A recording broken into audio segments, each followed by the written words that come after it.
ഏറ്റുമാനൂർ ഷൈനി വധക്കേസ് ഈ നാടിനെ നടുക്കിയ സംഭവം നമുക്കെല്ലാവർക്കും അറിയാവുന്നതാണ്. ഷൈനി ട്രെയിനിന് മുന്നിലെടുത്ത് ചാടിയത് 2 മക്കളെയും കൊണ്ട്, 2 സുന്ദരിയായ 2 പെൺമക്കളെയും കൊണ്ട് ഷൈനി ട്രെയിനിന് മുന്നിൽ ചാടി ആത്മഹത്യ ചെയ്യാനുള്ള കാര്യം ഭർത്തൃ വീട്ടിൽ നടന്ന പീഡനം സഹിക്ക വയ്യാതെയാണ് ഷൈനി ട്രെയിനിന് മുന്നിലേക്ക് 2 മക്കളെയും വലിച്ചഴച്ച്, അത് ആ ഇളയ മോള വലിച്ചഴച്ചുകൊണ്ട് പോണ കണ്ട ആ മോള് പുറകോട്ട് പിടിക്കുന്നുണ്ട്. എന്നിട്ടും ഷൈനി വലിച്ചഴച്ച് കൊണ്ടുപോയി ട്രെയിനിന് മുന്നിൽ ചാടുന്നു.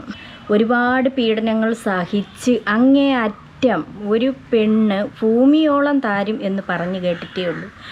അങ്ങേ അറ്റം സഹിച്ച് ഷൈനി അവസാനം കെട്ടപ്പോഴാണ് ആത്മഹത്യ ചെയ്യാനുണ്ടായ കാരണം ഷൈനിയുടെ ഭർത്താവ് നിരന്തരം മദ്യപിച്ച് വന്നിട്ട് ഷൈനിയെ ഒരുപാട് മർദ്ദിക്കുമായിരുന്നു. ചിലവിന് അങ്ങനെയൊന്നും കൊടുക്കൂല എന്നാണ് അറിയപ്പെടുന്നത്. ഒന്ന് ഷൈനി ഒരുപാട് പൈസകളൊക്കെ കുടുംബശ്രീയിൽ നിന്നൊക്കെ പൈസകളൊക്കെ കടം വാങ്ങിച്ച് അങ്ങനെയൊക്കെ 3 ലക്ഷം രൂപയൊക്കെ വാങ്ങിച്ച് ഈ നോബീര വീട്ടിലായിരിക്കുമ്പോൾ തന്നെ നോബീര അച്ഛനോ ചികിത്സയ്ക്ക് അങ്ങനെ എന്തൊക്കെ അവിടുത്തെ ആവശ്യങ്ങൾക്കായിട്ട് വാങ്ങിച്ച് എന്നാണ് പറയപ്പെടുന്നത്.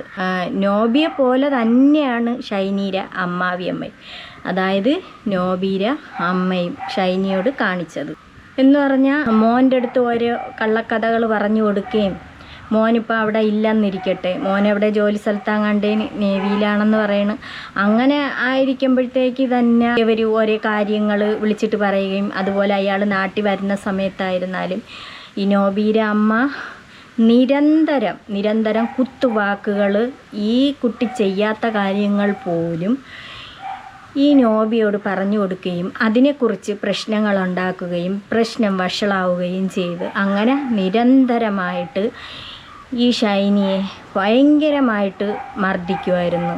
ഷൈനി വീട്ടിലെ ഒരു വേലക്കാരിക്ക് തുല്യം ആ വീട്ടിൽ ഷൈനി കഴിഞ്ഞുപോയി എന്ന് പറഞ്ഞാൽ ആട്ടിനെ വളർത്തലായിരുന്നു, എല്ലാ ജോലിയും ചെയ്ത് എങ്കിലേ വല്ല ഫുഡെങ്കിലും കിട്ടുള്ളൂ എന്ന് വിചാരിച്ചിട്ടുള്ള വേലക്കാരിയെ കാട്ടിയും കഷ്ടത്തിലാണ് ഷൈനി അവിടെ ഇട്ടിരുന്നത്. അപ്പോൾ ഈ നോബി എന്ന് പറയുന്ന സാധനം ഇങ്ങനെ ഇവന്മാരെ പോലെ ഉള്ളവന്മാർ ഭൂമിക്ക് തന്നെ ഭാരവും. എന്തിനാണ് ഇങ്ങനെ ഈ ഓരോ പെൺകുട്ടികളെ കല്യാണം കഴിച്ച് കൊണ്ടുവരുമ്പോഴത്തേക്ക് മക്കളാവും കുറച്ച് കഴിയുമ്പോൾ മക്കളാവും, പിന്നെ ആ മക്കൾക്കും ഭാര്യയ്ക്കും ചിലവിന് കൊടുക്കണം. അങ്ങനെ ആകുമ്പോഴത്തേക്ക് അവന്മാർക്ക് ബുദ്ധിമുട്ടായി മാറും. അപ്പോൾ അവന്മാർക്ക് ഇത് പഴവിയല്ലോ, ഇനി വേറെ നോക്കാം എന്നൊക്കെ ഉള്ളൊരു തോന്നലുണ്ട്. നിനക്കൊക്കെ എന്തിൻ്റെ കേടാണ്? നിൻ്റെയൊക്കെ അടിത്തുണി വരെ കഴുകി നിനക്കൊക്കെ വെച്ച് വിളമ്പി തന്ന് സമയാസമയം മൂക്കുമുട്ട തിന്നണമല്ലോ, തിന്നുമ്പോഴത്തേക്കേ വെച്ച് വിളമ്പി തരണമല്ലോ, അതിനൊക്കെ അവളുമാർ കൊള്ളാം അല്ലേ? ഈ കൊണ്ടുവരുന്ന പെണ്ണുങ്ങൾ കൊള്ളാം. അതുപോലെ ഈ ഷൈനീര വീട്ടുകാരെ കൊണ്ട് അച്ഛനും അമ്മയെ കൊണ്ട് ഒക്കും കണക്ക് സ്വർണ്ണമായാലും ഉള്ള കണക്കിന് അവർ കൊടുത്ത് അവർ കല്യാണം കഴിപ്പിച്ചയച്ച് സന്തോഷമായിട്ട് പറഞ്ഞയച്ച്. ഈ പറഞ്ഞയച്ച് കുറച്ച് നാൾ കഴിയുമ്പോൾ എന്തുകൊണ്ട് ഈ ഭാര്യമാരഴിക്കാവും? അവരെ വേണ്ടാന്നൊരു തോന്നലുണ്ടാവും. യുവന്മാരെ എന്തൊരു ചെയ്യണം? ഞാനൊരു കാര്യം ചോദിക്കട്ടെ, നിങ്ങളെ പെങ്ങന്മാർക്കോ ഇങ്ങനെ ഇതുപോലെ പറഞ്ഞയക്കുന്ന വീട്ടിൽ ഇങ്ങനെ ക്രൂരമായി ഇങ്ങനെ പീഡിപ്പിക്കപ്പെടുകയും മാനസികമായിട്ട് തകർക്കുകയും ചെയ്യുമ്പോഴത്തേക്ക് നിങ്ങൾ എങ്ങനെ പ്രതികരിക്കും? ഈ നോബീര വീട്ടുകാർ എങ്ങനെയാണ് പ്രതികരിക്കുന്നത്? സ്വന്തം ഒരു സഹോദരിക്ക് ഈ അനുഭവം ഉണ്ടാവുമ്പോൾ ഈ നോബി എന്ന് പറയണവനൊക്കെ വേദനിക്കുമോ? ഇത് ഈ പെൺകുട്ടികൾ ഇങ്ങനെ ആയി കിടക്കുന്നത് കൊണ്ടാണ് ഇതൊക്കെ സംഭവിക്കുന്നത്. ഈ ഇടിയും തൊഴിയും കൊണ്ട് ഇങ്ങനെ കിടക്കണം. ഇങ്ങനെയാണെന്നുണ്ടെങ്കിൽ എന്ത് ചെയ്യണം? പുല്ല് പോടാന്നും പറഞ്ഞെടുത്ത് കളഞ്ഞിട്ട് ഇറങ്ങി പോകണം. ഈ ഷൈനിക്ക് നല്ല വിദ്യാഭ്യാസമുള്ളൊരു കുട്ടിയല്ലായിരുന്ന, വിദ്യാഭ്യാസം നല്ലതുപോലെ ഉണ്ടായിരുന്നു, BSc നഴ്സിംഗ് ആയിരുന്നു. ഷൈനിക്ക് എവിടെ പോയാലും ജോലി ചെയ്ത് ജീവിക്കാമായിരുന്നല്ലോ. എന്തിനാണ് ഈ മക്കളെയും കൊണ്ട് ഇത് ചെയ്തത്? തെറ്റ് തന്നെയാണെന്നാണ് പറഞ്ഞത്. ഷൈനിക്ക് ജീവിക്കാമായിരുന്നല്ലോ, ഷൈനി എന്തുകൊണ്ട് അത് ചെയ്തില്ല?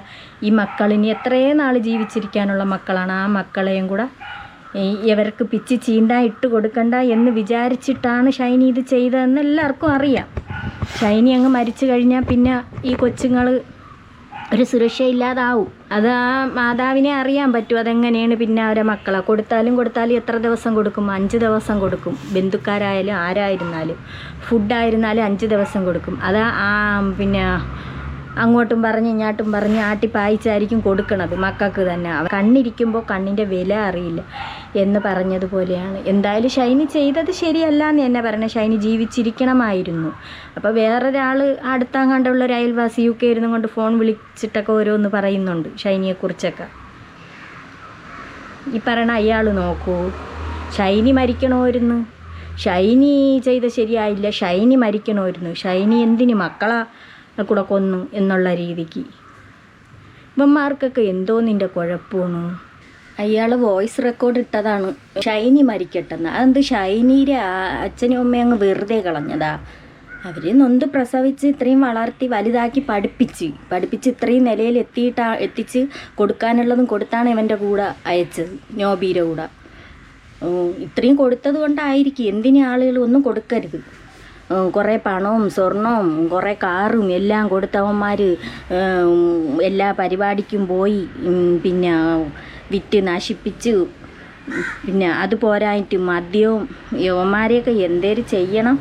അത് ഷൈനി 2 മക്കളെ കൊല്ലണ്ടായിരുന്നു. അയാളെ റെക്കോർഡാണ്, വോയിസ് റെക്കോർഡ് ഇട്ടതാണ്. ഷൈനി മക്കളെ കൊല്ലണ്ടായിരുന്നു, ഷൈനി മരിക്കണമെന്ന്. അല്ല, മക്കളെ നീ നോക്കൂ. ഷൈനിയുടെ 2 മക്കളാ ഈ പറഞ്ഞ ആളെ ഏറ്റെടുക്കൂ. എന്തിനാവശ്യമില്ലാത്ത വാക്കുകൾ പറയണത്?